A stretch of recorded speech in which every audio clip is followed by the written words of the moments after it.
నమస్తే. అసెంబ్లీ ఎన్నికల్లో కాంగ్రెస్ చేతిలో మోసపోయిన ప్రజలు ఓటర్లు తాము చేసినటువంటి పొరపాటుని సరిదిద్దుకోబోతున్నారనేది సిపాక్ అనే సర్వే రిపోర్ట్ వెల్లడించింది. కాంగ్రెస్ ఇచ్చినటువంటి మోసపూరిత హామీలన్నీ అప్పుడు ప్రజలు నమ్మారు. కానీ వాళ్ళ కాంగ్రెస్ పార్టీ అధికారంలోకి వచ్చిన ఈ 4 monthsలో ఏవి కూడా అమలు కాకపోవడాన్ని ప్రజలు చాలా తీవ్రంగా వ్యతిరేకిస్తున్నారని, కాబట్టి ఈసారి బీఆర్ఎస్ పార్టీకి లోక్సభ ఎన్నికల్లో మెజారిటీ స్థానాలు 8 స్థానాల్లో విజయాన్ని కట్టబెట్టబోతున్నారు. ఘన విజయాన్ని కట్టబెట్టినారు. టోటల్గా 34.54% ఓట్లతో తెలంగాణలో బీఆర్ఎస్ పార్టీ అగ్రస్థానంలో నిలవబోతున్నట్టుగా సిపాక్ అనే సర్వే వెల్లడించింది. ఎందుకు ఒక 4 monthsలోనే ప్రజలు ఎందుకు ఈ రకంగా ఆలోచిస్తున్నారు, ఎందుకు బీఆర్ఎస్కు తిరిగి మెజారిటీ స్థానాల్లో 8 స్థానాల్లో ఘన విజయం సాధించబోతున్నారు, 8 ఇంకా మిగిలిన స్థానాల్లో కూడా చాలా చోట్ల హోరాహోరీగా ఉండే అవకాశం ఉందనేది సిపాక్ సర్వే వెల్లడించింది. ఇంకా ఎలక్షన్స్ దగ్గర పడుతున్న కొద్దీ ఇంకా ఆ మిగిలినటువంటి 8 కాకుండా మిగిలిన స్థానాల్లో కూడా బీఆర్ఎస్ పార్టీ ఇంకా మెరుగైనటువంటి డెవలప్మెంట్ సాధించబోతోంది అనేది ఈ సర్వేలో వెల్లడించినటువంటి అంశం. సో దీనిపైన రాజకీయ విశ్లేషకులతో టీ న్యూస్ చర్చను చేపట్టింది. ప్రస్తుతం మనతో డిస్కషన్లో ఉన్నారు రాజకీయ విశ్లేషకులు శ్రీశైల్ రెడ్డి గారు అండ్ మరో రాజకీయ విశ్లేషకులు గోసుల శ్రీనివాస్ యాదవ్ గారు. నమస్తే అండి. శ్రీశైల్ రెడ్డి గారు, 34.54%తో 8 స్థానాల్లో ప్రస్తుతానికైతే 8 స్థానాల్లో ఘన విజయం సాధించబోతున్నారు బీఆర్ఎస్ పార్టీ లోక్సభ అభ్యర్థులని. మిగిలిన కొంచెం టైం గడిచే కొద్దీ మిగిలిన దాంట్లో కూడా ఇంకా బెటర్ పర్ఫామ్ అనేది పెరగబోతుందనేది ఈ సర్వేలో వెల్లడించినటువంటి అంశం. సో ఎందుకు ప్రజలు ఈ 4 monthsలో మళ్ళీ బీఆర్ఎస్ పార్టీ వైపు ఎందుకు చూస్తున్నట్టుగా మీరు గమనించారు? రాజేష్ గారు, అందరికీ నమస్కారం. ప్రేక్షకులందరికీ, తెలంగాణ సమాజానికి నమస్కారం. ఈ అంటే ఎలక్షన్ల టైంలో సర్వేలు చాలా వస్తాయి. చాలామంది ఇండిపెండెంట్గా సర్వేలు చేస్తుంటారు, రాజకీయ పార్టీలు సర్వేలు చేయించుకుంటుంటాయి, అన్నీ ఉన్నాయి. అయితే అన్ని సర్వే సంస్థలకు కూడా ఒక శాంక్టిటీ, క్రెడిబిలిటీ అనేది ఉండదు. అవును. బట్ వీళ్ళది సిపాక్ వాళ్ళది గత అసెంబ్లీ ఎలక్షన్లో కూడా వీళ్ళ సర్వే రిపోర్టు వాస్తవానికి చాలా దగ్గరగా ఉంది. నేను ఫాలో అవుతా ఉన్నాను వాళ్ళవి, చాలా వాస్తవానికి దగ్గరగా ఉంది. సరే, ఇప్పుడు బీఆర్ఎస్ పార్టీకి 39 ఎందుకు వచ్చినాయి, ఏం లోపాలు జరిగినాయి, అవన్నీ పార్టీలో చర్చ జరుగుతూ ఉంది. ఒక ఆత్మ పరిశీలన అవన్నీ కూడా జరుగుతూ ఉన్నాయి. అయితే వీళ్ళు సిపాక్ వాళ్ళే 40 సీట్లు వస్తాయి అసెంబ్లీ ఎలక్షన్లో అని చెప్పారు బీఆర్ఎస్ పార్టీకి. సరే, ఆ రోజు బీఆర్ఎస్ పార్టీకి అది నచ్చకపోవచ్చు, అది ఏమైనా కావచ్చు. కానీ నేను చెప్పే విషయం ఏంటంటే వీళ్ళు చాలా శాంక్టిటీ ఉన్నారు, చాలా అథెంటిక్గా చేస్తారు, చాలా సైంటిఫిక్గా వీళ్ళు సర్వే చేస్తారు. సో కాబట్టే ఇది నమ్మశక్యమైన వీళ్ళ రిపోర్ట్ అని నా భావన. అయితే ఈ 4 నెలల్లో కాంగ్రెస్ పార్టీ తనకు తాను విధించుకున్న ఈ 100 రోజుల గడువు ఏదైతే ఉందో ఆ గడువు ముగిసిపోయింది. 10 సంవత్సరాల అభివృద్ధి చెందిన తెలంగాణని 100 రోజుల్లోనే రేవంత్ రెడ్డి నేతృత్వంలోని కాంగ్రెస్ పార్టీ సర్వనాశనం చేసిందన్నది ఇక్కడ టీవీ స్టూడియోలో కూర్చున్న మనం చెప్పడం కాదు. గ్రామాల్లో ముఖ్యంగా రైతాంగం, అందులో మహిళలు విపరీతంగా కాంగ్రెస్ పార్టీ మీద ఆగ్రహంతో రగిలిపోతా ఉన్నారు. రాజేష్ గారు, కారణం ఏంటండి? రైతులకు సంబంధించి ఏ ఒక్క హామీని కూడా రేవంత్ రెడ్డి నెరవేర్చలేదు. రైతు బంధు రాలే, రైతు బీమా రాలే, నీళ్లు లేవు, కరెంటు లేదు, బోనస్ లేదు, మద్దతు ధర లేదు, కొనడం లేదు, ఏమీ లేదు. ఈ ఈ చాలా డిస్ట్రెస్లో రైతాంగం ఉంది. అండ్ మహిళలు, ఈ దేశంలో, వ్యవసాయ ప్రధానమైన భారతదేశంలో మహిళల కాంట్రిబ్యూషను వ్యవసాయ రంగంలో చాలా ఎక్కువ ఉంటుంది. ప్రతి ఇంటిలో కూడా, గ్రామీణ భారతంలోని ప్రతి ఇంటిలో కూడా మహిళలు లేనిదే వ్యవసాయం నడవదు. మహిళల ఆగ్రహం ఎట్లా ఉంటుందంటే అదిగా విప్లవమే అది. ఎందుకంటే వాళ్ళు బిలీవ్ చేస్తారు. వాళ్ళు ఏదన్నా ఒక విషయం పట్ల వాళ్ళకి అన్యాయం జరుగుతోంది అని నమ్మినప్పుడు ఇంకా ఎట్లాంటి ప్రలోభాలకు కూడా వాళ్ళు గురిగారు. సో కాబట్టి మహిళా శక్తి అనేది చాలా అన్ని రాజకీయ పార్టీలు కూడా చాలా సీరియస్గా తీసుకోవాలని నేను ఒక సామాజిక ఒక ఎంటర్ప్రెన్యూర్గా నా భావన. సీరియస్గా మహిళలు ఈరోజు ఏం మాట్లాడుతున్నారు అనేది మీడియాలో కనుక రేవంత్ రెడ్డి చూస్తే, ఇందాక ఒక వీడియో చూసిన నేను, ఒక మహిళ నేను ఇక్కడ చెప్పలేని పచ్చి బూతులు ఆమె తిడతా ఉంది. ఎందుకు తిడితే బూతులు ఎందుకు వస్తాయి అంటే నిజమైన ఆగ్రహం, ఒక ధర్మాగ్రహం లోపల ఉన్నప్పుడు బూతులు వస్తాయి, అన్నీ వస్తాయి. ఆమెకి ఎవరైనా పైసలు ఇచ్చి నువ్వు ఇట్లా మాట్లాడమ్మా అని టీవీ గొట్టాలు పెడితే ఆమె కానీ ఎవరైనా కానీ చాలా సాఫిస్టికేటెడ్గా మాట్లాడతారు, తడబడతారు. కానీ ఆమె అట్లా లేదు. చాలా వర్ణించలేని బూతులు రేవంత్ రెడ్డిని, కాంగ్రెస్ పార్టీ ప్రభుత్వాన్ని తిట్టిందామె. ఇది వార్నింగ్ బెల్ కాంగ్రెస్ పార్టీకి. కానీ కాంగ్రెస్ పార్టీ దురదృష్టం, కాంగ్రెస్ పార్టీ కర్మ ఏంటంటే వాళ్ళకి వార్నింగ్ బెల్స్ ఏమి వినపడవు. వాళ్ళకి అది ఒక వెంట్ అనేది కాంగ్రెస్ పార్టీలో సాధ్యం కాదు. సో కాబట్టి ఏంటంటే ఈరోజు ఒకటే మాట, ఈ సర్వే రిపోర్ట్కి సంబంధించి వాస్తవానికి చాలా దగ్గరగా ఉంది. బీఆర్ఎస్ పార్టీ ఏదైతే సర్వే రిపోర్ట్ చెప్తా ఉన్నదో 8 లోక్సభ స్థానాలు పక్కగా గెలుస్తారు. ఇంకా 7 అంటే మొత్తం 8 పక్కన పెట్టేస్తే 16, అది మన సాంప్రదాయం కదా, ఎంఐఎంకి ఎప్పుడో ఒక సీటు ఉంటుంది అనేది అది అందరికి తెలిసిన విషయం. కాబట్టి ఈ 16లో కూడా 8 పక్కగా గెలుస్తుంది అంటే ఇంకొక 4-5 సీట్లలో కూడా ఖచ్చితంగా మెరుగైన ఫలితాలు సాధిస్తుంది. చాలా చోట్ల వాటిలో ఇప్పటికి సెకండ్ ప్లేస్లో ఇంకా అది ఇంకా పైకి రావచ్చు, గెలిచే అవకాశాలు కూడా ఉన్నాయి. ఇంకా 1 మంత్ ఉంది కాబట్టి ఇంకా చాలా వరకు చాలా మారుతుంది, టర్న్ అవ్వచ్చు. శ్రీనివాస్ యాదవ్ గారు, మొత్తం రాష్ట్ర వ్యాప్తంగా ఈ సిప్యాక్ సర్వే వాళ్ళు 2,58,378 ఓట్లను శాంపుల్స్గా సేకరించారు. అనేక అంశాల వారీగా ఈ 4 మంత్స్లో కాంగ్రెస్ ప్రభుత్వం చేసిందేంటి, చేయందేంటి అనే ప్రాతిపదికన జరిగినటువంటి దీంట్లో 34.54% అనేది. సో ప్రజల యూనిక్గా ఎట్లా ఆలోచిస్తున్నట్టుగా మనకు కనిపిస్తుంది టోటల్గా. ముందుగా ప్యానల్ పెద్దలు శ్రీశైలన్న గారికి మీ అందరికీ నమస్కారాలు. మనం ఒకసారి కొంచెం లోతుగా ఆలోచించాల్సిన విషయం ఏంటంటే, తెలంగాణ ప్రాంతం ఏదైతే ఉందో, తెలంగాణ భౌగోళిక ప్రాంతం కావచ్చు, తెలంగాణ వచ్చిన సామాజిక ఉద్యమాలు, విప్లవ ఉద్యమాల ప్రాంతం చాలా స్పష్టంగా ఒక పొలిటికల్ మ్యాథమెటిక్స్లో రిజల్ట్ ఇవ్వగలరు ప్రజలు. ఎందుకంటే ఊరికనే వేగ్గా ఇచ్చే ప్రజలు కాదు తెలంగాణ ప్రజలు. సో మనం ఏ ఉద్యమాలను చూసినా, ఏ రాజకీయ ఉద్యమాలను చూసినా, ఏ సామాజిక ఉద్యమాలను చూసినా దాని నేపథ్యంలోనే మొన్న సిప్యాక్ వచ్చిన సర్వే, ఇంతకుముందు అన్నగారు చెప్పినట్టు 40, తర్వాత 66, తర్వాత సిపిఐకి 1 అసెంబ్లీ అంటే అంత దగ్గరగా అర్థమవుతుంది. దీని అందరి కారణం ఏంది, ఇంత తొందరగా ప్రభుత్వం మీద ఎందుకు వ్యతిరేకత వచ్చింది అంటే, వాళ్ళకు కూడా తెలుసు. అంటే కాంగ్రెస్ పార్టీ కూడా పాపం ఏంటంటే, వాళ్ళు అమలు కానీ హామీలు ఇచ్చిండ్రు, ప్రజలు కూడా అవుతుందేమోనో ఆశపడ్డరు. మనిషి సహజ లక్షణం ఏంటంటే, నువ్వు పెడతానంటే ఆశ, కొడతానంటే భయం. పెడతా అన్న వాడు వచ్చిండు, నీ వైపు ప్రయాణం చేసిండు. అయితే పెడతా అని నువ్వు 4 నెలలు అయింది కదా, ఏదేది పెడతా అన్నావో ఇంతవరకు దాని దరిదాపులో కూడా కనిపిస్తలేదు.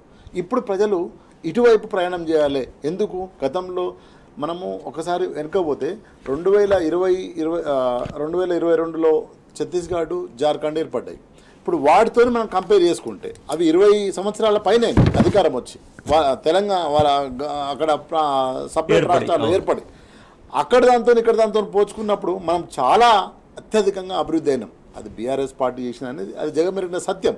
ఎందుకు చేసిండు అంటే, కేసీఆర్ ఒక లక్ష్యంతో పుట్టిన నాయకుడు. స్పష్టంగా కొందరు నాయకులు మ్యానిపులేట్ చేసి వస్తారు, కొందరు నాయకులు బ్యాంక్ స్టాంపింగ్ చేసి వస్తారు. కానీ కేసీఆర్ అనే వ్యక్తి ఫ్రమ్ ద బిగినింగ్ నుంచి ఒక సింగిల్ విండో చైర్మన్ నుంచి మొదలు పెడితే ఒక తెలంగాణ తెచ్చుకొచ్చిన నాయకుడు. తెలంగాణ భూమి, తెలంగాణ గడ్డ కన్నది ఆయనను, తన విముక్తి కోసం ఆయన అన్నది.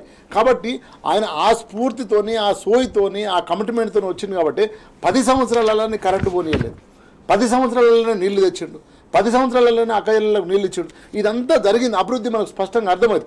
ఇంత అభివృద్ధి జరిగింది చూసిన ప్రజలు ఇంకా ఆశపడ్డారు, ఇంకా బాగా జరుగుతుందేమో, కాంగ్రెస్ కోసం ఓటైతే అవకాశం ఇద్దాం. ఇంతసేపు రాజేష్ అని అనుకున్నాం, ఇప్పుడు శ్రీశైలన్న కూడా ఒక అవకాశం ఇద్దాం, శ్రీశైలన్న కూడా బాగా చెప్తున్నాడు కదా అని నమ్మారు. నమ్మిన తర్వాత ఓట్లు వేసి నీకు అద్భుతమైన మ్యాండేటరీ అంటే మంచి మార్కులతో నేను పాస్ చేసి అసెంబ్లీలో కూర్చోబెట్టాను. నువ్వేమన్నావు, 2 లక్షలు అన్నావు, నువ్వు రైతు బంధు అన్నావు, ఇవన్నీ పోనీ అన్న, గంగల పోనీ, ఇవన్నీ అయితే లేవు పైసలు. నేను పంటనిచ్చిన పంటకు 6 కాలం కష్టపడి రైతుని, మేమందరం రైతు కుటుంబాల నుంచి వచ్చినాం, బురదనాగలు దున్ని వచ్చిన వాళ్ళం, నాట్లు వేసి వచ్చిన వాళ్ళం, నారు గుంజిన వాళ్ళం, కోతలు కోసిన వాళ్ళం. ఇప్పుడైనా హార్వెస్టర్లే కానీ ఒకప్పుడు బంతులు కొట్టేది. బంతులు అంత కష్టపడి పంట పండించిన పంటకు నువ్వు 500 రూపాయలు బోనస్ ఇస్తా అన్నావు, కొంటా అన్నావు. ఈరోజు 500 బోనస్ నేను కొనాలని చెప్పేసినావు. ఆ ఆగ్రహమే, ఆ బాధనే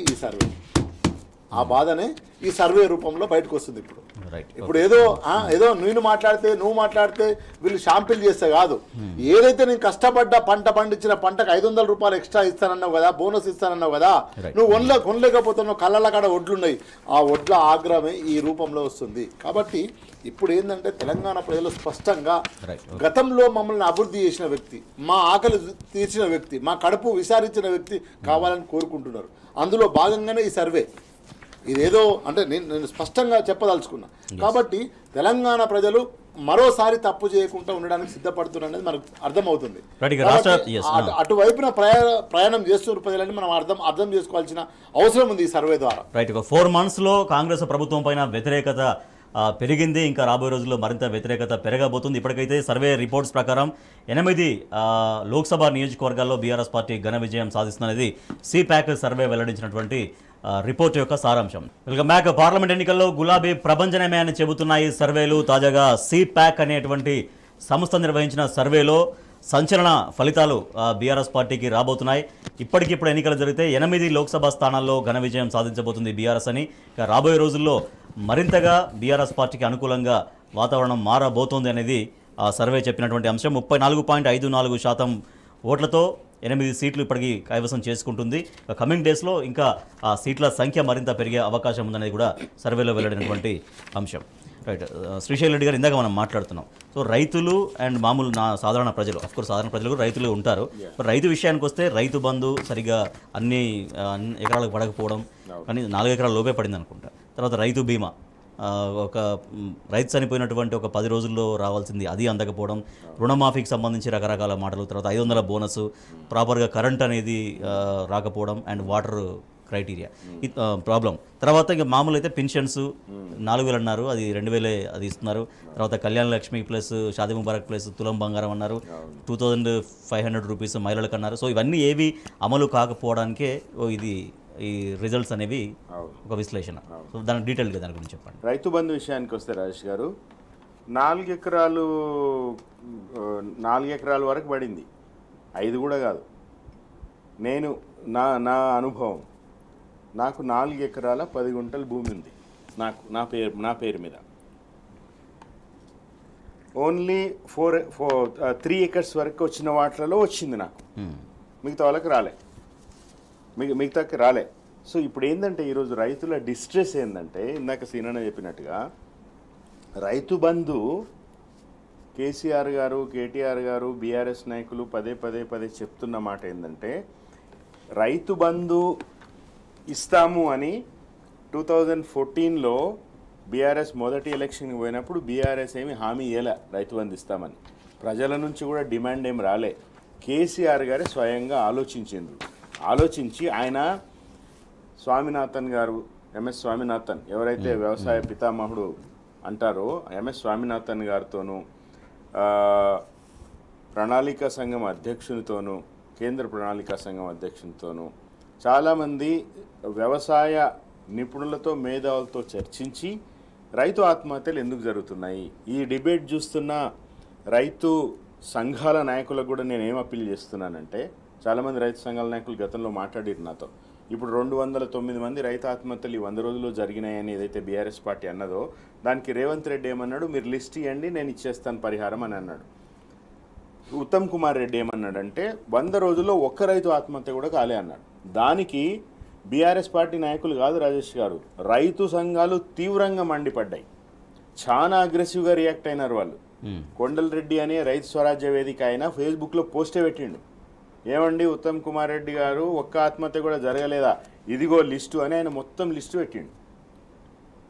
ఇది పొలిటికల్ పార్టీల వాళ్ళు మాట్లాడే మాట కాదు, రైతు సంఘాలు మాట్లాడుతూ ఉన్నాయి. సో ఎందుకు రైతు ఆత్మహత్యలు జరుగుతున్నాయని కేసీఆర్ గారు ఆలోచించినప్పుడు, వ్యవసాయానికి కావాల్సిన ప్రొడక్షన్ కాస్ట్ పెరుగుతూ ఉంది కాబట్టి ఇన్పుట్ సబ్సిడీగా పనికి వస్తుందని ఆయన రైతు బంధు పెట్టిండు. ఆయన మొత్తం ఆయన పాలనలో 10 ఏళ్లలో వ్యవసాయానికి చాలా అగ్రతాంబూలం ఇచ్చిండు. ప్రజలు ఆబ్వియస్లీ రైతులు గమనిస్తారు కదా, అప్పుడు ఎట్లుండే మా రైతాంగం పరిస్థితి, మా ఇల్లు ఎట్లుండే, ఒక వ్యవసాయదారుడు, గ్రామీణ వ్యవసాయదారుడు 2 ఎకరాలు ఉన్నోడు ఆలోచిస్తాడు ఈరోజు.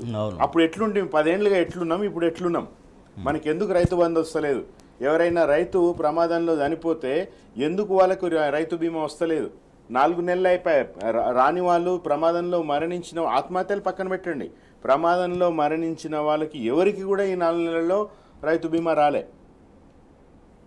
కరెంటు ఎన్ని మోటార్లు కానిపోయినాయి. ఇప్పుడు రైతు ఆత్మహత్యలు 209లో ఏదైతే బీఆర్ఎస్ పార్టీ లిస్ట్ ఇచ్చిందో దాంట్లో రాత్రిపూట కరెంటు వచ్చినప్పుడు నీళ్లు పెట్టడానికి పోయి ట్రాన్స్ఫార్మర్లు తగిలి కాలిపోయి పాము కాటుకు గురై చనిపోయిన వాళ్ళు కూడా ఉన్నారు. ఇది 2004 చంద్రబాబు టైంలో 1994 to 2004లో జరిగిన విషయం చెప్తలేను నేను.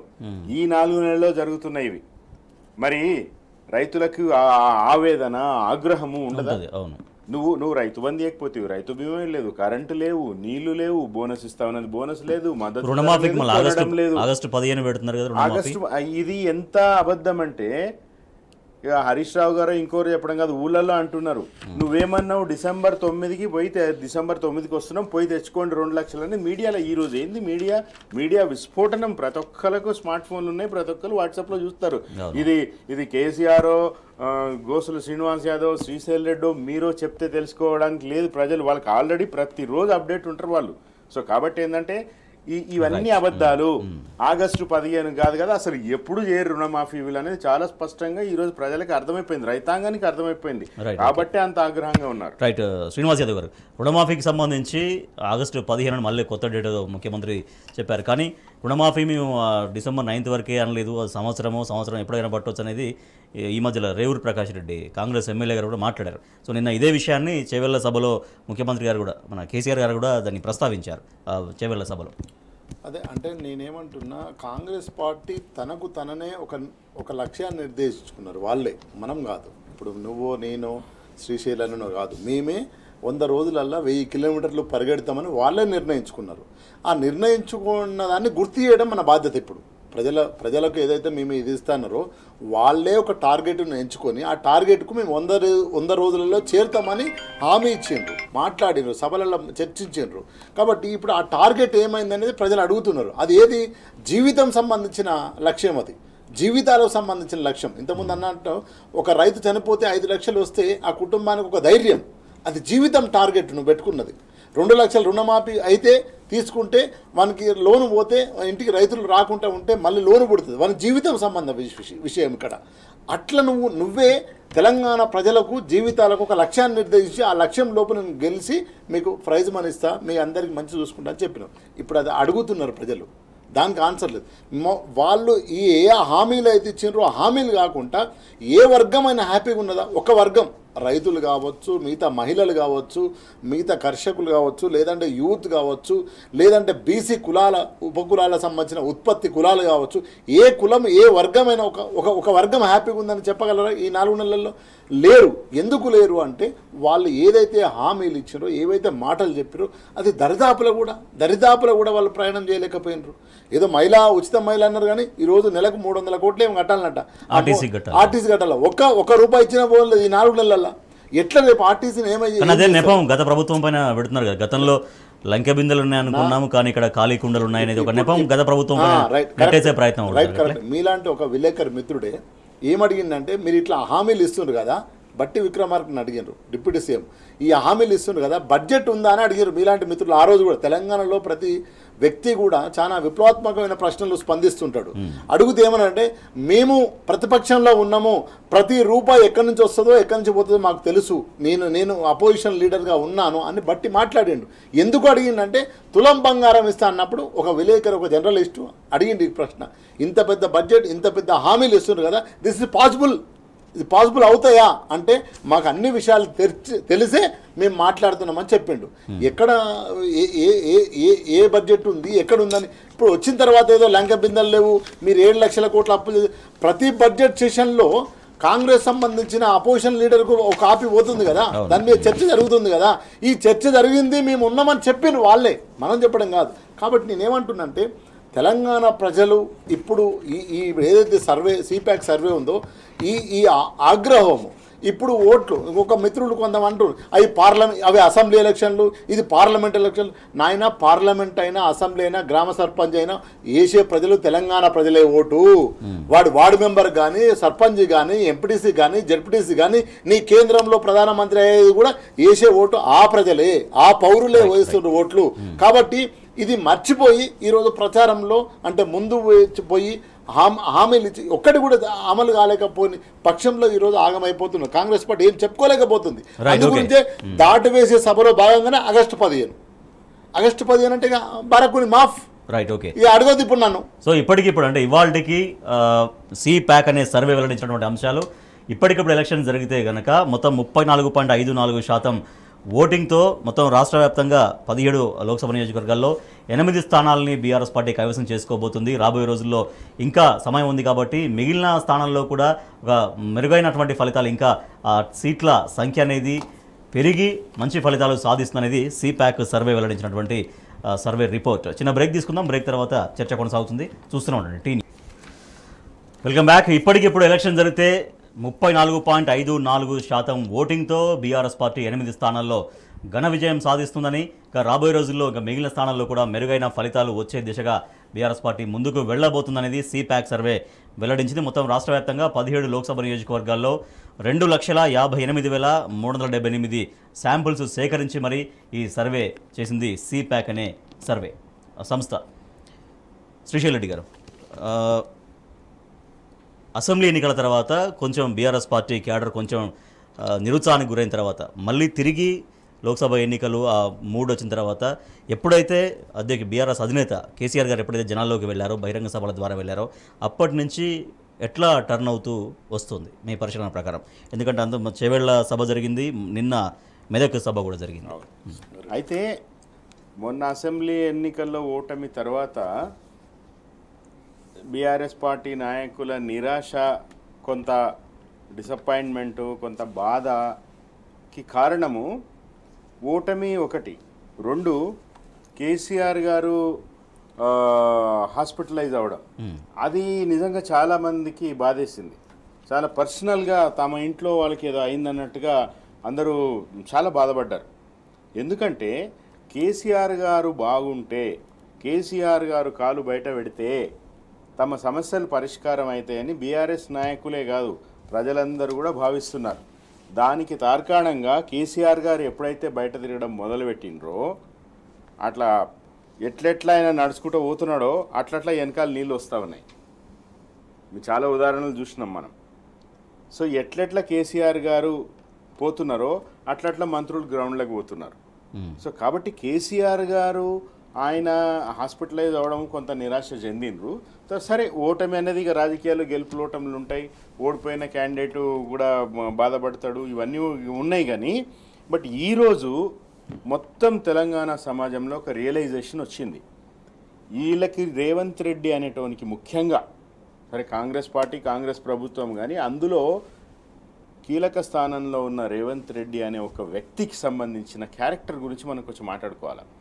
రేవంత్ రెడ్డి క్యారెక్టరు, రేవంత్ రెడ్డి ఒక క్రిమినల్ మెంటాలిటీ తెలంగాణ సమాజం చాలా చూసింది రాజేష్ గారు. ఇప్పుడు నేను కొంచెం if you allow me and Telangana సమాజం కూడా యాక్సెప్ట్ చేస్తే నేను కొన్ని కామెంట్స్ కూడా చేయదలుచుకున్నాను. నేను జనరల్గా తెలుగు సమాజంలో కానీ భారతదేశంలోనే కానీ కులం ప్రధానంగా అన్ని వ్యవహారాలు నడుస్తాయి. అది ఆర్థికంగా కావచ్చు, రాజకీయంగా కావచ్చు, సామాజికంగా కావచ్చు, సాంస్కృతికంగా కూడా కావచ్చు. కులం చుట్టూనే తిరుగుతాయి చాలా వరకు. ఇది మంచిదా కాదనేది వేరే చర్చ. కానీ రాజకీయాల్లో కూడా చాలామంది ఈవెన్ కొంత చదువుకున్న వాళ్ళు కూడా రెడ్డి సెక్షను, ఈ రేవంత్ రెడ్డి అనేటోడు వాడు ఉండాలా మనకి అని భావించిన రెడ్డి సెక్షను, ఇది చాలా జాగ్రత్తగా వినాలి అందరూ. ఈరోజు రేవంత్ రెడ్డిని తిట్టే వాళ్ళలో కొంచెం చదువుకున్న అర్బన్ రెడ్డిలు చాలామంది ఉన్నారు. నాకు ఇందాక జస్ట్ ఒక మెసేజ్ వచ్చింది, ఆయన నంబర్ కూడా నా దగ్గర లేదు, సేవ్ అయ్యి లేదు. సో ఆయన ఒక రెడ్డి ఫ్రమ్ కరీంనగర్ పేరు రాసిండు. ఆయన ఏం చెప్తున్నాడంటే, ఇంతకుముందు ఆయన చూస్తున్న డిబేట్ గెలుసీనన్న చెప్పిండు, ఏ వర్గం మన గోసుల సీనన్న చెప్పిండు, ఏ వర్గం కూడా సంతోషంగా లేరు అని అన్నాడు. ఈయన ఏమంటాడంటే మన మిత్రుడు శ్రీనివాస్ రెడ్డి ఆయన పేరు, ఆయన ఏమంటున్నాడంటే రేవంత్ రెడ్డి సపోజ్ ఈ డిబేట్ చూస్తున్నాడు అనుకోండి, ఏ వర్గం కూడా సంతోషం లేదంటే రేవంత్ రెడ్డికి వెంటనే ఏమనుకుంటాడు, కోమటిరెడ్డి వర్గం సంతోషంగా లేదా, పొంగులేటి శ్రీనివాస్ రెడ్డి వర్గం సంతోషంగా లేదా అని అనుకుంటాడు రేవంత్ రెడ్డి. అట్లాంటి ఒక ఒక ఒక క్రిమినల్ మెంటాలిటీ రేవంత్ రెడ్డి. ఆయన ప్రజలలో వర్గాలు, ప్రజలలో వర్ణాలు, ప్రజలలో వీటి గురించి పట్టదు ఆయనకి. ఏ వర్గం సంతోషంగా లేదని ఒక చిన్న జోక్ లాంటి ఒక ఉదాహరణ చెప్తా. చాలా కాలం క్రితం కాంగ్రెస్ పార్టీ అంటే అసమ్మతి పుట్ట కదా, ఒక జోక్, చాలా పాపులర్ జోక్ ఇది, 10 ఏళ్ల క్రితం వచ్చింది. ఒక కాంగ్రెస్ నాయకుడికి యాక్సిడెంట్ అయింది, బ్లడ్ చాలా పోతా ఉంది, ఆయనకి రక్తం ఎక్కించాలి, హాస్పిటల్ తీసుకుపోయినారు. సో వాళ్ళు అడిగినరు నీది ఏ గ్రూప్ అమ్మా అని, అంటే జనార్దన్ రెడ్డి గ్రూప్ అన్నాడు ఆయన. సో ఇవి ముంచేస్తాయి కాంగ్రెస్ పార్టీని. సో ఈ రోజు ఏంటంటే వాళ్ళ కాంగ్రెస్ పార్టీలో రేవంత్ రెడ్డికి ఎంతసేపు ఈ నీచ రాజకీయాలు తప్ప. మొన్న నారాయణపేట సభ కూడా చూసిరండి, ఏం భాష అది, ఎంత ఫ్రస్ట్రేషన్లో ఉన్నాడు, ఎంత నిస్సహాయతలో ఉన్నాడు, ఎంత కోపం వస్తుంది ఆయనకి. ఓడిపోతే పరువు పోతుంది, పీకి పడేస్తారు కాంగ్రెస్ పార్టీ, ఆయన నుంచదు.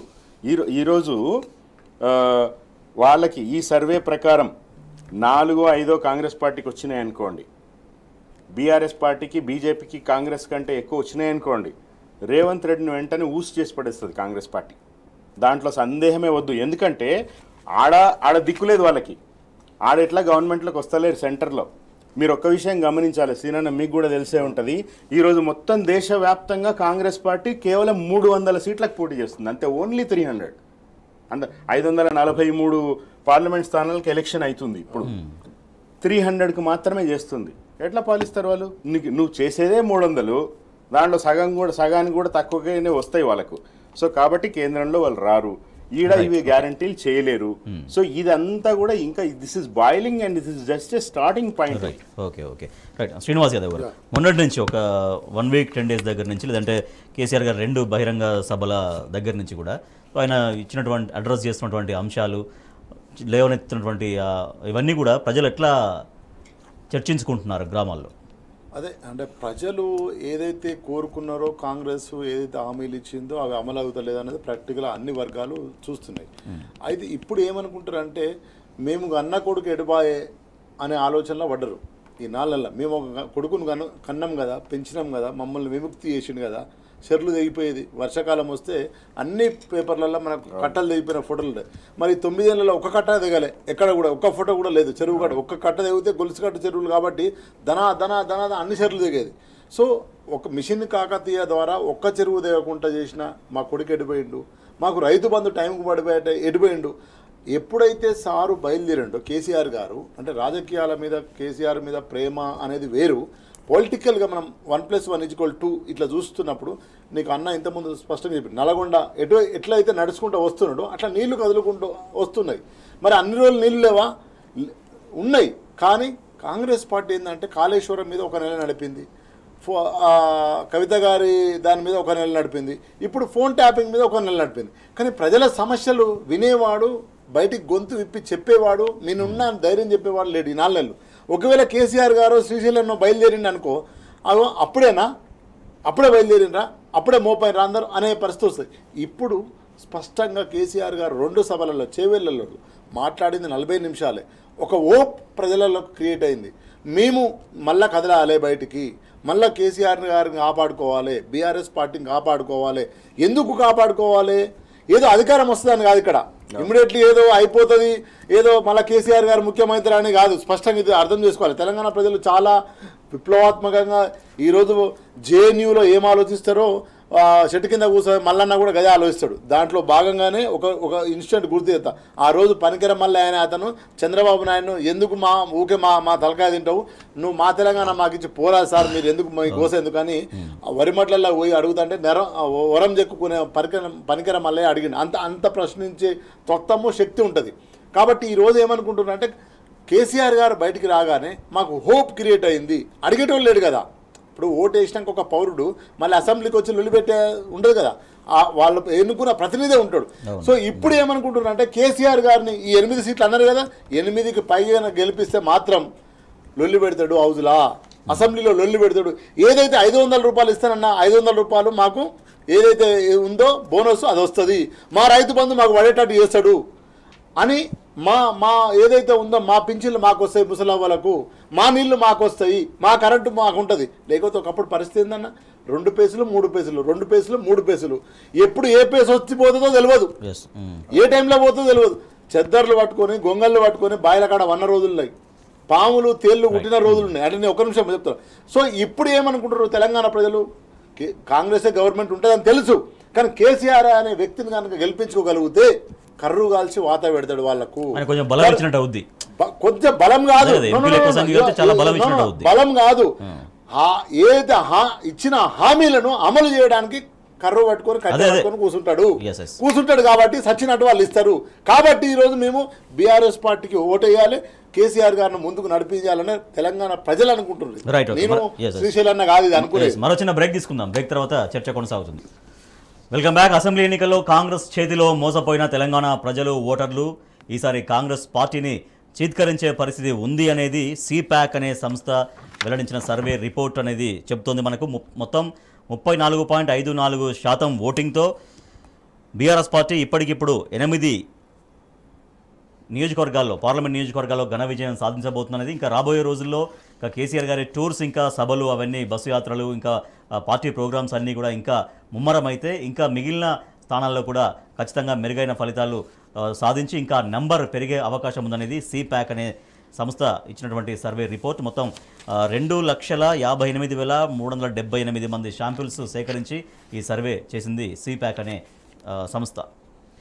శ్రీశైల్ రెడ్డి గారు, నిన్న సభలో మెదక్ అండ్ జహీరాబాద్ పార్లమెంటు సభలో కేసీఆర్ గారు ఒక చాలా కీలకమైన వ్యాఖ్య చేశారు. అసలు ఈ గవర్నమెంట్ 1 సంవత్సరం కూడా ఉంటుందో ఉండదో అని. యాక్చువల్గా వారు అయితే కోరుకుంటున్నారు, మొత్తం నిండుగా 5 సంవత్సరాలు పరిపాలించాలని కోరుకుంటున్నారు. బట్ ఇక్కడ వ్యవహార శైలి చూస్తుంటే మాత్రం అనుమానం వస్తుంది, 1 సంవత్సరం అయినా ఉంటుందా ఉండదా అనే డౌట్ ఆయన వ్యక్తం చేశారు సభలో.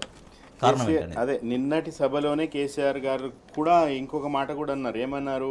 ఈ ప్రభుత్వం 5 ఏళ్ళు ఉండాలనే కోరుకుంటున్నాము, అప్పుడే కదా తెలుస్తుంది నల్లదేందో తెల్లదేందో జనాలకు కూడా అర్థమవుతుంది అనేది కూడా అన్నారు ఆయన. అవును అంటూ ఈ ఏడాది కంటే ఎక్కువ ఉండడు రేవంత్ రెడ్డి అని అన్నాడు. అంటే రేవంత్ రెడ్డి అనేవాడు ఈదర్ బీజేపీలకైనా జంప్ అవుతాడు, లేదంటే కాంగ్రెస్ పార్టీ ఇంకా మనకి దుంపనాశనం అవుతాము ఈయన నేతృత్వంలో అని చెప్పి ఆయనను పీకేసి ఇంకోరిని పెట్టే అవకాశమైనా ఉంటుంది. ఈ 2 ఉంటాయి, ఈ రెండిట్లో ఏదో ఒకటి జరుగుతుంది ఖచ్చితంగా. కాబట్టి కేసీఆర్ గారు ఆ మాట అన్నారు. ఇంకోటి నేనేమంటున్నానంటే, ఎందుకు ఈ ప్రభుత్వము వెంటనే పడిపోకూడదు, ఎందుకు వీళ్ళు కంటిన్యూ కావాలి, ఎందుకు బీఆర్ఎస్ పార్టీ కానీ ఈ ఎంఐఎం కానీ ఇంకెవరైనా కానీ ప్రతిపక్షంలో ఉండేవాళ్ళు ఎందుకు కాంగ్రెస్ ప్రభుత్వాన్ని టాలరేట్ చేయాలి, ఎవరు సంతోషంగా ఉన్నారు? ఇప్పుడు స్పష్టంగా ఈ హామీలు అమలు చేయలేము అని రేవంత్ రెడ్డి మీరు గమనిస్తే రాజేష్ గారు, ఆయన చాలా స్పష్టంగా చెప్తున్నాడు పదే పదే. అది అర్థం కావడం లేదు చాలామందికి. కానీ ఆయన ఏమన్నాడు? ఆగస్టు 15 రుణమాఫీ ఇస్తా అన్నాడు. ఇంకోటి ఏమన్నాడు? కేంద్రంలో కాంగ్రెస్ ప్రభుత్వం అమలులోకి వస్తే 6 గ్యారంటీలు ఇస్తామంటున్నాడు. ఇప్పుడు ఆయన స్వయంగా అన్నాడు. అంటే ఆడ కేంద్రంలో వచ్చేది లేదు, వీళ్ళు ఇచ్చేది లేదు. దానికంటే ముఖ్యమైనది ఏంటంటే, మీరు హామీలు ఇచ్చినప్పుడు కేంద్రంలో రాష్ట్రంలో అధికారంలో వస్తే ఇస్తామని చెప్పిరా మీరు, లేదా కేంద్రంలో కూడా వస్తేనే ఇస్తామని చెప్పినా? చెప్పలేదు కదా. రాష్ట్రంలో అధికారంలోకి వస్తే 100 రోజుల్లోనే ఇవన్నీ అమలు చేస్తామని అన్నారు. ఇప్పుడేమో రుణమాఫీ కూడా ఆగస్టు 15 వరకు ఆగమంటున్నాడు. అసలు ఈయనకే దిక్కులేదు, ఆగస్టు 15 దాకా ఉంటాడో లేదో తెలియదు రేవంత్ రెడ్డి. సో కాబట్టి ఏంటంటే ఇవన్నీ అబద్ధాలు అనేది అర్థమైపోయింది, ఎవరు సంతోషంగా లేరు. సో కాబట్టి ఖచ్చితంగా ఈ ప్రభుత్వాన్ని పడగొట్టండి కేసీఆర్ సార్ అని నేను విజ్ఞప్తి చేస్తున్నా. ఆయన కనుక డిబేట్ చూస్తుంటే పడగొట్టాలండి. ఎందుకు ఉండాలండి? ఎవరు సంతోషంగా ఉన్నారు? కాంగ్రెస్ పార్టీ సీనియర్లు కూడా సంతోషంగా లేదు. నేను కాంగ్రెస్ సీనియర్లు కూడా చెప్తున్నా, మీకు చీమునెత్తుడు ఉంటే ఆయనను పీక్ పడేసి మీలో ఎవడన్నా కండి. కాంగ్రెస్లో కూడా ఏ మాట కామాట న్యూట్రల్గా మాట్లాడుకోవాలంటే సమాజం గురించి ఆలోచించే వాళ్ళు ఉన్నారు. 137 సంవత్సరాల కాంగ్రెస్ పార్టీ ఎవాల్వ్ అయింది. ఎంతోమంది రకరకాల సెక్షన్స్ నుంచి వచ్చున్నారు, వాళ్ళు ఉన్నారు కాంగ్రెస్ పార్టీలో సమర్థులు. ఈడేడో బయటకు వెళ్ళి తీసుకొచ్చి తెలంగాణలో పుట్టినాడన్న ఒక వాస్తవమే తప్ప అసలు ఏ కోశానా తెలంగాణ ఆత్మ లేని మనిషి రేవంత్ రెడ్డి, ఏ కోశానా కూడా లేదు. ఇప్పుడు కంప్లీట్గా రేపు ఒకవేళ ఆంధ్రలో చంద్రబాబు ప్రభుత్వం కనుక, కూటమి ప్రభుత్వం కనుక వస్తే తెలంగాణకు చాలా నష్టం జరుగుతుందని చాలామంది మిత్రులు అంటున్నారు. ఎందుకంటే ఇక్కడ రేవంత్ రెడ్డి కంటిన్యూ అయ్యి అక్కడ వాళ్ళు కంటిన్యూ అయితే, వాళ్ళు కనుక అధికారంలోకి వస్తే తెలంగాణకు చాలా తీవ్రమైన నష్టం జరుగుతుంది. అన్ని విషయాల్లో కూడా జరుగుతుంది. ఎందుకంటే వాళ్ళు కూటమిలో భాగస్వామిగా ఉన్నారు. మళ్ళీ సెంటర్లో బీజేపీ గవర్నమెంట్ వస్తుంది, చంద్రబాబు హవా నడుస్తుంది, రేవంత్ రెడ్డి హవా నడుస్తుంది. సో కాబట్టి ఏంటంటే ఇది చాలా ప్రమాదకరమైన పరిణామము. ఆంధ్ర ప్రజలు కూడా గమనించాలని నేను కోరుతా ఉన్నా. Right, okay. శ్రీనివాస్ యాదవ్ గారు, అంటే వారు సరే అప్పీల్ చేస్తున్నారు కానీ కేసీఆర్ గారు చెప్తున్నారు పూర్తిగా 5 సంవత్సరాల వరకు కాంగ్రెస్ ప్రభుత్వం ఉంటేనే నలభేదో తెలిపేదో తెలుస్తుంది అనేది ఒకటైతే, మళ్ళీ దాంతోపాటుగా మరి ముఖ్యమంత్రి వ్యవహార శైలి చూసినా, లేదంటే కాంగ్రెస్ ప్రభుత్వంలో ఉన్నటువంటి మంత్రుల వ్యవహార శైలి చూసినా, ఇంకా మొత్తం ప్రభుత్వం నడుస్తున్నటువంటి విధానం చూసినా కూడా 1 year కంటే ఎక్కువగా ఈ ప్రభుత్వం ఉంటుందో లేదో అన్నటువంటి అనుమానాన్ని అంత అశేష జనవాహినిలో ఆయన లేవనెత్తారు. స్పష్టంగా అంటే నేను దాదాపు ఒక 25 సంవత్సరాల నుంచి ఉద్యమాల నుంచి వచ్చిన, లెఫ్ట్ ఉద్యమాల్లో పనిచేసిన, తర్వాత కుల ఉద్యమాల్లో పనిచేసిన. తెలంగాణ ఈరోజు మేము బతుకున్నామంటే కేసీఆర్ గారు ఉద్యమం పెట్టిండు, పార్టీ పెట్టి నడిపించిండు. కాబట్టి మేమంతా, నేనే ఒక్కనే కదా, మా జనరేషను బతికి ఉందంటే కూడా టీఆర్ఎస్ పార్టీ పుట్టినందుకే.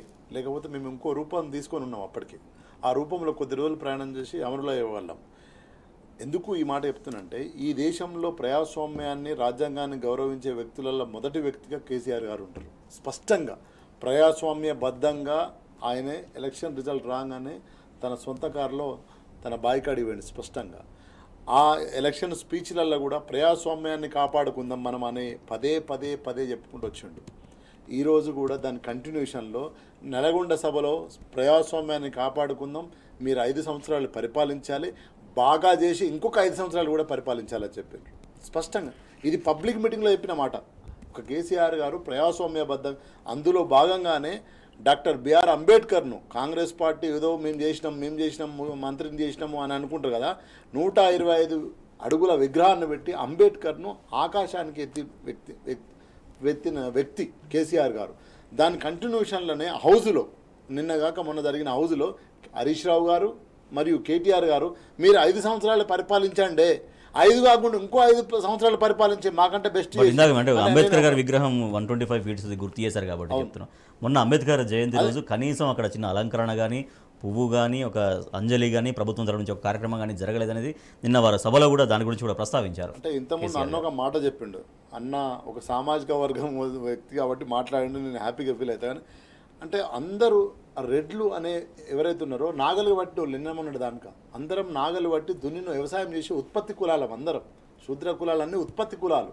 కానీ రేవంత్ రెడ్డికి మొత్తం అహంకారం ఉంది, ద ఫ్యూడలిజం స్పష్టంగా కనిపిస్తుంది.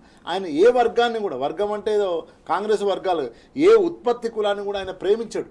ప్రేమించని వాడు ఆ వ్యక్తుల కోసం తన జీవితాన్ని త్యాగం చేసిన వ్యక్తిని ఎందుకు ఆయన మీడియా ముఖంగా మాట చెప్పిండు, రెడ్లలో పేద రెడ్లు ఉంటే వాళ్ళన్న ఇంట్లో కూడా రాని అని చెప్పిండు. అది రేవంత్ రెడ్డి 100%. అంటే నేనేమంటున్నా ఒక వర్గం, ఒక వ్యక్తికి ఆ అహంకారం ఎక్కువ ఉండడం వల్ల ఏ ఉత్పత్తి కులాల కోసం, మహిళల కోసం, శూద్రుల కోసం పనిచేసిన ఒక మహోత్తరమైన వ్యక్తిని అంబేద్కర్ను ఆయన ఎట్లా పోయి పూలో ఏమంటారు, మనం అమాయకులం అడగడంలో, చాలా అమాయకులం. కాబట్టి ఆయనకు అంబేద్కర్ అంటేనే ఆయనకు అసహ్యం, ఆయనకు స్పష్టంగా అర్థమవుతుంది. ఎప్పుడు ప్రేమ ఉంటుంది, ఆ వర్గాలను ప్రేమించినప్పుడు ప్రేమ ఉంటుంది. అందుకు కేసీఆర్ గారు ప్రేమించింది కాబట్టి చెరువులు వచ్చినాయి, నీళ్ళు వచ్చినాయి, గొల్ల కుర్మల గొర్రెలు వచ్చినాయి, దళిత బంధు వచ్చింది, వాళ్ళు వ్యాపారాల ఎంత విజువల్ థింకింగ్. అసలు ఒక ఉత్పత్తి కులాన్ని ఎంటర్ప్రెన్యూర్గా మార్చాలనుకునే ఆయన ఒక visual thinking is a Nobel idea. ఒక మాదిగ సామాజిక వర్గం, దళిత వర్గాలను ఒక ఎంటర్ప్రెన్యూర్గా మార్చాలి, మార్వాడిలా ఎట్లా చేస్తారో అట్లా చేయాలని చెప్పిండు. మార్వాడిలకు తక్కువే ఉంది మన మాదిగ సోదరులు, మన మాల సోదరులు అని మాట్లాడిండు. అంటే నేను ఎందుకు చెప్తున్నా అంటే, ఇదంతా చేసుకుంటున్న వ్యక్తి కాబట్టి ఒక క్షణ అంబేద్కర్ గారిని గౌరవించి ప్రేమించేస్తాయి. ఈరోజు ఎందుకు ఆయన ఉండదు అంటుండంటే, గవర్నమెంట్ ఉండదని కాదు, ఎమ్మెల్యేలు ఉంటారు, అందరూ, ఈ వ్యక్తి ఉండడు అని చెప్తున్నాడు. అందుగురించి లిల్లీపుట్ అని మాట్లాడాడు. ఈ లిల్లీపుట్ అనే ముఖ్యమంత్రి, లిల్లీపుట్ అనే వ్యక్తి ఎక్కువ రోజులు ఉండడు అని చెప్పిండు. అది మనం అర్థం చేసుకోవాలి. ఈ అసెంబ్లీలో ఉన్న ఎమ్మెల్యేలు ఉండరని కాదు, లేదా ఈ ప్రభుత్వం ఉండదని కాదు. ఆయన ఎక్స్ప్లెయిన్ చేసింది ప్రజలకు. ఈ వ్యక్తి ఎవరైతే ఉన్నాడో, అహంకారంగా మాట్లాడుతున్న వ్యక్తి అయితే ఉన్నాడో, ఏదైతే 500 రూపాయలు ఇస్తానన్నాడో వడ్లకు, ఏదైతే రైతు బంధు ఇస్తానన్నాడో, ఏదైతే 2 లక్షల రూపాయల గొర్రెల కురుమలకు ఇస్తానన్నాడో, ఈ ఇతరన్న వ్యక్తి ఉండడు అని స్పష్టంగా చెప్పిండు. అది కమ్యూనికేట్ చేసిండు. ఈ 5 ఏళ్ళు ప్రజాస్వామిక బద్ధంగా ఓట్లు వేసుకున్నారు. ఆ ఎమ్మెల్యేలు అందరూ అట్లే ఉంటారు. ఆడ గవర్నమెంట్ ఉంటుంది, ఆడ ఇంకొక వ్యక్తి వస్తాడు, అది మనం గుర్తుపెట్టుకోవాలి, ఈడు పోతాడు అని చెప్పిండు. గిది చెప్పింది ఆయన. కాబట్టి దాన్ని అర్థం చేసుకోవాలి తప్పించి మిగతా వాళ్ళు ఏమనుకుంటారు, అయితే ఊరుస్తారా, కుట్ర చేస్తారా? ఒక్క నిమిషం. కుట్ర కాంగ్రెస్లో బయటోడు ఏడు. గతం, వర్తమానం, భవిష్యత్ చరిత్రలో యుద్ధంలో వాళ్ళ ఇంటి దొంగను ఈశ్వరుడు కూడా నమ్మరు అంటారు కదా. కాంగ్రెస్లోనే కుట్ర జరుగుతుంది, రైట్. ఓకే, బయట ఎవడు కుట్ర చేయడు. మరో చిన్న బ్రేక్ తీసుకుందాం. బ్రేక్ తర్వాత చర్చ కొనసాగుతుంది. చూస్తూనే ఉండండి టీ న్యూస్. Welcome back. ఎప్పటికెప్పుడు రాష్ట్రంలో ఎలక్షన్ జరిగితే ఈ సమయానికి ఇవాళకి 8 ఎంపీ సీట్లతో బీఆర్ఎస్ పార్టీ సత్తా చాటుతుందనేది సిపాక్ సర్వే వెల్లడించినటువంటి సర్వే రిపోర్ట్లోని ముఖ్యమైన అంశం. 34.54%తో తెలంగాణ ఓటర్లు బీఆర్ఎస్ పార్టీకి పట్టం కట్టబోతున్నారని, ఇంకా రాబోయే రోజుల్లో సీట్ల సంఖ్య మరింత పెరిగే అవకాశం ఉంది అనేది సిపాక్ సర్వే ఇచ్చినటువంటి రిపోర్ట్. శ్రీశైల్ రెడ్డి గారు, సో రాజకీయాలు లేదంటే పథకాలు, కార్యక్రమాలు ఇవన్నీ ఒక ఎత్తు అయితే కొన్ని ఇష్యూస్ను కూడా సరిగా అడ్రస్ చేయడంలో ప్రభుత్వం వైఫల్యం చెందింది అనే దానికి ఉదాహరణగా భువనగిరి గురుకుల విద్యార్థి ప్రశాంత్ అనే అబ్బాయి చనిపోవడం చాలా అందరినీ కూడా ఆవేదనకు గురి చేస్తుంది. గురుకుల విద్యార్థి అంటే ఆ ఫుడ్ పాయిజన్ అయిన తర్వాత వాళ్ళందరికీ, ఆ స్టూడెంట్స్కి సరైన ట్రీట్మెంట్ అందేలా చేయడంలో ప్రభుత్వం అనేది సరిగ్గా వ్యవహరించలేదు అనే విమర్శలు వినిపిస్తున్నాయి. స్వయంగా రేవంత్ రెడ్డి మా అబ్బాయిని హత్య చేశారని వాళ్ళు ఆవేదన వ్యక్తం చేస్తున్నారు వాళ్ళ పేరెంట్స్. ఈరోజు ఎట్లుందండి పరిస్థితి? ఈరోజు వైద్య శాఖ మంత్రి ఎవరు అని గబుక్కున్న మీరు నన్ను అడిగితే నేను చెప్పలేను, సినన్న అని అడిగితే సినన్న చెప్పలేడు, నేను మిమ్మల్ని అడిగితే మీరు చెప్పలేరు. అట్లుంది ఈరోజు ప్రభుత్వం.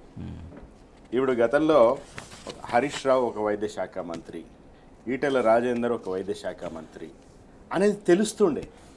ఎందుకంటే కేసీఆర్ గారిని అందరూ నియంత అని అంటుంటారు, లేదా ఎవరికి మంత్రులకు స్వేచ్ఛ ఇయ్యడని అంటుంటారు. కానీ వాస్తవానికి ఏం జరిగిందంటే గత 10 ఏళ్లలో ఏ మంత్రి పోర్ట్ఫోలియోకి సంబంధించి అయినా కూడా ఆయన సీరియస్గా ఆయన చూస్తారు, పర్ఫార్మెన్స్ చూస్తారు, అన్నీ చూస్తారు.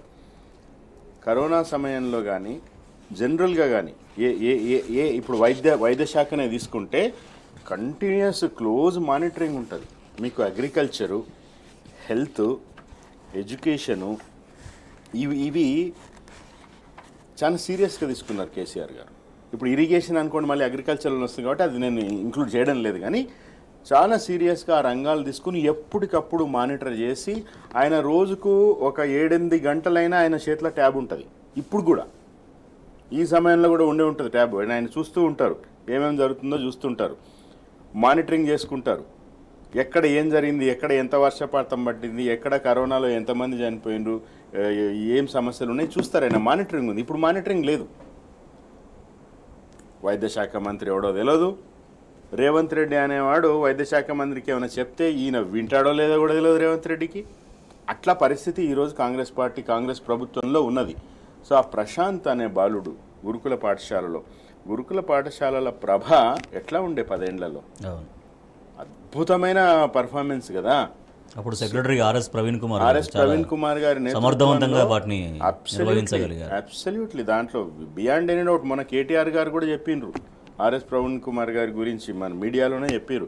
అద్భుతమైన ఎడ్యుకేషను, హెల్త్ చాలా చాలా కీన్గా తీసుకుంది బీఆర్ఎస్ ప్రభుత్వం. రాజేష్ గారు, ఇది ఎంత దారుణం అంటే ఆ పిల్లగాడు ఫుడ్ పాయిజనింగ్ అయ్యి 23 మందికి ఎంతో అయినట్టు అనారోగ్యం పాల పిల్లగాడు చనిపోయాడు. ఆ ప్రశాంత్ అనే పిల్లగాడు చనిపోయాడు. ఆ ప్రశాంత్ అనే పిల్లగాడు చనిపోయిన దానికి ఒక పశ్చాత్తాప ప్రకటన లేదు, ఏదో తూతూ మంత్రం తప్ప ఏమీ లేదు. సో కాబట్టి ఈరోజు ఏంటంటే అందరూ కూడా గమనించాలని నేను మరొకసారి అప్పీల్ చేస్తున్నా.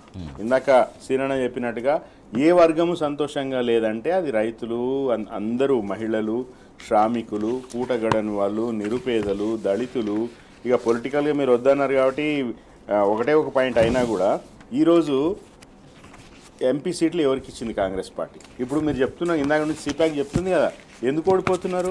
1 గ్యారంటీలు అయితే, 2 అసలు వాళ్ళకు సరైన అభ్యర్థులు లేరు. రాజేష్ గారు, సామాజిక న్యాయం లేదాడా సరైన అభ్యర్థి? సామాజిక న్యాయం అంటే ఆయనకు పడదు రేవంత్ రెడ్డికి. కాబట్టే అంబేద్కర్ గారికి ఆయన నిన్న పోలేదు. సో కాబట్టి అట్లాంటి వాళ్ళని ఈరోజు నేను అడుగుతున్న సీరియస్గా ఎస్సీ ఎస్టీ నాయకులని, కాంగ్రెస్ పార్టీలో ఉన్న వాళ్ళని, కాంగ్రెస్ పార్టీకి బయట నుంచి మద్దతు ఇస్తున్న మేధావుల్ని ఇంత వివక్ష రేవంత్ రెడ్డి చూపిస్తూ ఉంటే దళితుల మీద, బహుజన వర్గాల మీద మీరు ఏం చేస్తున్నారు అని అడుగుతున్నా. కొన్ని మీడియాలు ఉన్నాయి, ఈయన పెంచి పోషిస్తున్న మీడియాలు, వాళ్ళని కూడా అడుగుతున్నా మీరు ఏం చేస్తున్నారు. ఆ రోజు చీమ చిటుక్కుమన్నా కూడా పుంఖానుగా కథనాలు రాసిన మీడియా వాళ్ళని అడుగుతున్నా. ఈరోజు అంత దరిద్రంగా ఈరోజు ఇక్కడ వ్యవస్థ రాజేష్ గారు ఉంది కాబట్టే అంత దారుణంగా వాళ్ళకి 4వ 3వ సీట్లు రాబోతున్నాయి. శ్రీనివాస్ యాదవ్ గారు, ప్రభుత్వ గురుకుల హాస్టల్స్ పైన ఎంతో నమ్మకాన్ని గత బీఆర్ఎస్ ప్రభుత్వం కలిగించగలిగింది. కానీ ఇవాళ అబ్బాయి చనిపోవడం చాలా అందరికీ అసలు చాలా హృదయ విదారకమైనటువంటి ఘటన. సో అట్లీస్ట్ దీన్నైనా కూడా ఎట్లా భరోసా ఇవ్వాల్సినటువంటి అవసరం ఉంది రాబోయే రోజుల్లో ప్రభుత్వం. అదే అంటే రేవంత్ రెడ్డి గారు ఆయనే ఎప్పుడు అంత చాలామంది మేధావులు అన్నట్టు చాలామంది మేధావులు కూడా అంటారు. ఇంకొక మొన్న మేధావి అన్నాడు, ఆయన పేరు చెప్పాను కానీ నా పక్కలో కూర్చొని ఆయన ముఖ్యమంత్రి కావాలని కలగన్నాడు అని చెప్పిండు. ఆయనకు ముఖ్యమంత్రి కావాలనే ఒక లక్ష్యమే తప్ప ప్రజలను అభివృద్ధి చేయాలి, ప్రజలను ఆత్మగౌరవాన్ని పెంచాలి, ప్రజలను ఆర్థిక స్వావలంబన వైపు పట్టుకుపోవాలి, విద్యను అందియాలి, ఉపాధిని అందియాలి, వైద్యాన్ని అందియాలని లేదు కదా. ఇవాళ ఆ తమ్ముడే కాదు, ఆ బిడ్డనే కాదు, నిన్నగాక మొన్న భువనగిరిలో కూడా 2 అమ్మాయిలు సూసైడ్ చేసుకున్నారు నెల రోజుల క్రితం. నేను ఏమంటున్నా అంటే ప్రజల మీద ప్రేమ లేనివాడు పరిపాలకుడు అయితే ఇట్లనే ఉంటుంది. ఆయనకు ఎప్పుడు కూడా ప్రజల మీద ఆయన ప్రేమ లేదు. ఆయన ప్రేమ అంతా దేని మీద ఉంది, ఏదైతే పదవి మీద ఉంది ఆ ఆకాంక్షతోనే ఆయన మ్యానిపులేట్ చేసుకుంటూ వచ్చిండు. ఎక్కడ ఉద్యమాల పుట్టిన వ్యక్తి కాదు. మీకు రేవంత్ రెడ్డి మొత్తం లైఫ్ హిస్టరీ మీరు స్టడీ చేస్తే అన్న ఒక మంచి మాట చెప్పిండు. చాలా ఆయన తెలంగాణ పుట్టిండు అన్నది ఒకటే నిజం, మిగతాది రేవంత్ రెడ్డి మొత్తం అబద్ధమే. మొత్తం మ్యానిపులేట్ చేసుకుంటూ వచ్చిండు ఆయన. ఎక్కడ కూడా మీరు అర్థమవుతుంది ఎవరి చరిత్ర చూసినా కూడా. కాబట్టి ఈరోజు ఆయన మీరు ప్రజలు ప్రేమించాలని అంటే ఎట్లా ప్రేమించగలుగుతాడు. కాబట్టి నేనేమంటున్నానంటే ఆయన ప్రేమించలేడు పోవడం వల్లనే ఈరోజు ఇదన్నీ జరుగుతున్నాయి. అంత రైతులు కావచ్చు, మిగతా కావచ్చు, ఉద్యోగాలు అన్నాడు, 4,000 పింఛన్, 4,000 ఏది నిరుద్యోగ భృతి అన్నాడు, రకరకాలుగా చెప్పిండ్రు. కాబట్టి ఇప్పుడు తెలంగాణ ప్రజలు కూడా ఏవైతే కాంగ్రెస్ పార్టీ రేవంత్ రెడ్డిని కాసేపు పక్కన పెట్టి కాంగ్రెస్ పార్టీ ఇచ్చిన మేనిఫెస్టో ఏదైతే ఉందో దాన్ని అమలు పరచాలంటే 5 ఏళ్ళు ఇప్పుడు బీఆర్ఎస్కు మీరు కట్టె చేతిలో పెట్టాల్సిందే. ముళ్ళుకర్ర చేతిలో పెడితేనే మూల పోయినాక ఒక పొట్టు కొడితే ఎద్దు తిరిగి వస్తుంది. అట్లా ఈరోజు అసెంబ్లీలో వాయిస్ వినిపించాలంటే, అసెంబ్లీలో మన ఈ స్కీముల గురించి ఈ పథకాలు చెప్పిన వాటిని నువ్వు ఎందుకు అమలు చేయలేవని ముక్కు పట్టుకొని పిండాలంటే బీఆర్ఎస్ పార్టీకి బలమైన మెజార్టీ ఇచ్చి ప్రజల పక్షాన ఉంచాలి. ప్రజల పక్షాన ఉంచినప్పుడు మాత్రమే పాలక పక్షం పనిచేస్తుంది. ప్రజల పక్షాన బలమైన లేకపోతే రేపు ప్రజాపక్షం ఇట్లనే ఆగస్టు 15 అన్నాడు. ఆగస్టు 10 మీరు ఇంకోటి కూడా ఆయన ఆగస్టు 15 అన్నాడు కానీ 2023-24 అనలేదు. మీరు అది గుర్తుపెట్టుకోండి. మళ్ళీ ఆగస్టు 15 ఆగస్టు అన్నాడు. ఏ 15 ఆగస్టు వచ్చే 25 15 ఆగస్టా 26 15 ఆగస్టు అనేది మీకు తెలియదు. నేను అన్నానా అంటాడు. నేను 15 ఆగస్టు అన్నా కానీ 24 15 ఆగస్టు అనలే సుమా. సో కాబట్టి ఇవన్నీ చేయాలంటే కాంగ్రెస్ కావచ్చు, బీజేపీ కావచ్చు, ప్రజలకు ఒక అడుగుతుంది. అంటే ఇప్పుడు బీఆర్ఎస్ గెలిచి చేసేది ఏముంది, ఎంపీలుగా గెలిస్తే ఏం లాభం అనేది ఆ 2 పార్టీలు లేవనెత్తున్న ప్రశ్న. ఎందుకు బీఆర్ఎస్ పార్టీ ఎంపీలు ఎందుకు ఉండాలి ఢిల్లీ? కరెక్ట్. ఢిల్లీలో ఉండాలనేది ఒకటైతే నీకు రాష్ట్రంలో నువ్వు మెజార్టీ ఇక్కడ ఇస్తే మాత్రమే రేపు హౌస్లో కొట్లాడడం అయితే 39 మంది మొన్న ఇచ్చింది కాబట్టి కొట్లాడితే కేఆర్ఎంపీ ఆ రోజు ఆడ ఒప్పుకొని వచ్చిండు.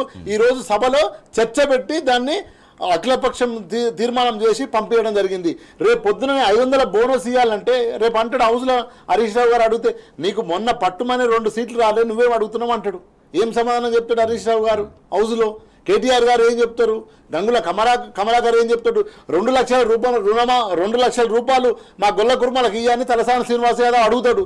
ఏమని నువ్వు ఒక ఎంపీ కూడా గెలవకపోతే 2 ఎంపీలు కూడా గెలవకపోతే నువ్వు అందు గురించే తెలంగాణ ప్రజలు ఈరోజు ముళ్ళుగర్రను బీఆర్ఎస్ పార్టీకి ఇవ్వాలి, బలమైన మెజార్టీ ఇవ్వాలి.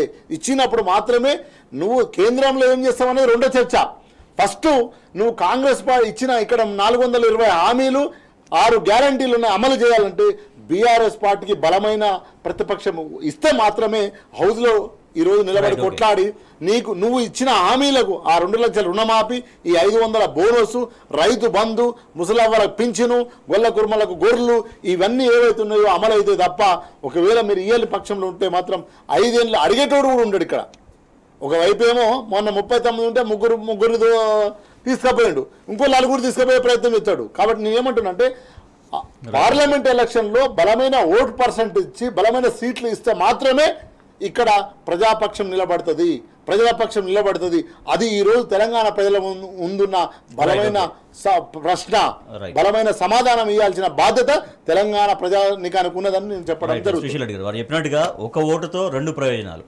ఢిల్లీలో అక్కడైతే రాష్ట్ర ప్రయోజనాలు కాపాడడం కోసం అక్కడ బలంగా అక్కడ వాయిస్ వినిపించేది ఒకటైతే, ఇక్కడ ఒక అధికారికంగా ఎంపీలు ఉంటారు కాబట్టి తద్వారా ఇక్కడ రాష్ట్ర ప్రభుత్వం పైన కూడా హామీల అమలుకు సంబంధించి ప్రెజర్ పెట్టడం కోసం మరొకటి. సో ఈ రెండింటిని తెలంగాణ ప్రజలు ఏ రకంగా అర్థం చేసుకోవాల్సిన అవసరం సీనన్న, ఈ స్టేట్లో ఎందుకు మనం బలంగా ఉంటే స్టేట్లో ఇక్కడ ఎట్లా కొట్లాడొచ్చు అనేది సీనన్న చెప్పిండు, అది 100% వాస్తవం.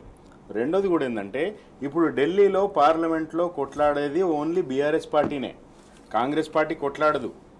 రేవంత్ రెడ్డికి ఏంది ఏ క్షణమైనా నేను ఒక 20-30 మందిని తీసుకొని బీజేపీలో అయిన అజెండాలో ఉన్నాడు ఆయన స్పష్టంగా చెప్పిండు, నేను మోడీ ప్రభుత్వంతో కొట్లాట పెట్టుకోను అని చెప్పిండు ఆయన స్పష్టంగా.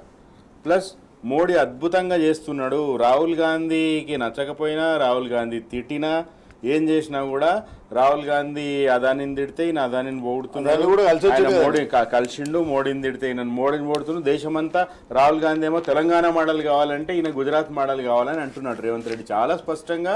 ఆయన బీజేపీలోకి పోతాడు కాబట్టి నరేంద్ర మోడీతో పంగా పెట్టుకోడు. ప్లస్ రేవంత్ రెడ్డి గురువు చంద్రబాబు నాయుడు గారు ఇప్పుడు ఆల్రెడీ బీజేపీ ఫోల్డ్లో ఉన్నారు ఆయన. సో కాబట్టి ఢిల్లీలో కాంగ్రెస్ ఎంపీలు రాష్ట్ర ప్రయోజనాల గురించి కొట్లాడే పరిస్థితి లేదు. బీజేపీకి ఏ రోజు కూడా తెలంగాణ రాష్ట్రం మీద ఆమాటకొస్తే తెలుగు ప్రజల మీద కూడా ఏమాత్రం ప్రేమ లేదు. మన తెలంగాణ పుట్టుక మీద పార్లమెంట్లోనే మోడీ గారు విషపు వ్యాఖ్యలు చేసిండు, ఆంధ్ర కూడా ఆయన చేసిందేం లేదు.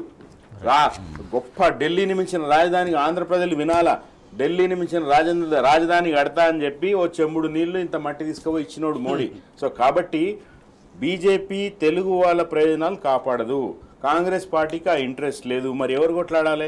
ఓన్లీ బీఆర్ఎస్ పార్టీ అయితేనే ఢిల్లీలో పడుతుంది. సీనాన చెప్పినట్టుగా ఇక్కడ రాష్ట్రంలో కానీ అటు ఢిల్లీలో కానీ ఒక బలమైన నిర్మాణాత్మక ప్రతిపక్షంగా ఉండగలిగేది బీఆర్ఎస్ పార్టీ అనేది తెలంగాణ ప్రజలు యాజ్ పర్ సిపాక్ సర్వే వాళ్ళు ఆ అవగాహనకు వచ్చిండ్రు. అది ఇంకా ఇంకా ఇంకా లోతుగా చర్చ జరగాలని నేను కోరుతా ఉన్నా. ఇక పార్లమెంట్ ఎన్నికల్లో గులాబీ ప్రభంజనమే అని సర్వేలు తేల్చి చెబుతున్నాయి. తాజాగా వెలువడినటువంటి సిపాక్ సర్వేలో సంచలన ఫలితాలని బీఆర్ఎస్ సాధించబోతోంది అనేది ఆ సర్వేలో వెల్లడించినటువంటి అంశం.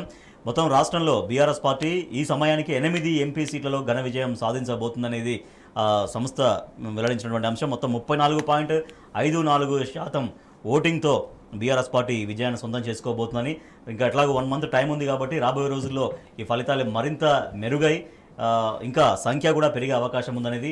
ప్రధానంగా కాంగ్రెస్ పార్టీ ఇచ్చినటువంటి హామీలు అమలు చేయడంలో పూర్తిగా విఫలమైంది. తర్వాత అనేక సమస్యల్ని రైతుల సంక్షేమం కోసం కావచ్చు, ప్రజల సంక్షేమం దృష్ట్యా ఎటువంటి సమస్యల్ని కూడా అడ్రస్ చేయలేకపోతుంది. ఏ ఒక్క వర్గం కూడా సంతృప్తిగా కాంగ్రెస్ పరిపాలనలో లేదు అనేది సర్వే సంస్థ వెల్లడించినటువంటి విషయం.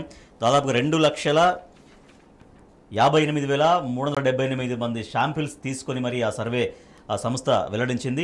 ఈ సర్వే సంస్థకి చాలా విశ్వసనీయత ఉందని చెప్పొచ్చు. ఎందుకంటే మొన్న అసెంబ్లీ ఎలక్షన్స్లో 2023 అసెంబ్లీ ఎలక్షన్స్లో బీఆర్ఎస్కి 40 సీట్లు వస్తాయని చెప్పాగా 39 సీట్లు వచ్చాయి. తర్వాత కాంగ్రెస్ పార్టీకి 66 సీట్లు వస్తాయని చెప్పాగా 64 సీట్లు వచ్చాయి. కాబట్టి ఈ సంస్థకి ఒక విశ్వసనీయత ఉంది, యాక్యురేట్గా ఈ సంస్థ రిజల్ట్స్ ఉంటాయనేది అందరూ కూడా విశ్లేషకులు కూడా చెప్తున్నటువంటి మాట. సో డెఫినెట్గా 8 ఇప్పటికీ, కానీ ఇంకా రాబోయే రోజుల్లో మరిన్ని స్థానాలు కూడా గెలుచుకొని బీఆర్ఎస్ పార్టీ ప్రభంజనం దిశగా ఘన విజయం సాధిస్తుంది పార్లమెంట్ ఎన్నికల్లో అనేది సిపాక్ సర్వే వెల్లడించినటువంటి అంశం. Thank you so much Srishail Reddy గారు. Thank you so much గోస్లా Srinivas Yadav గారు.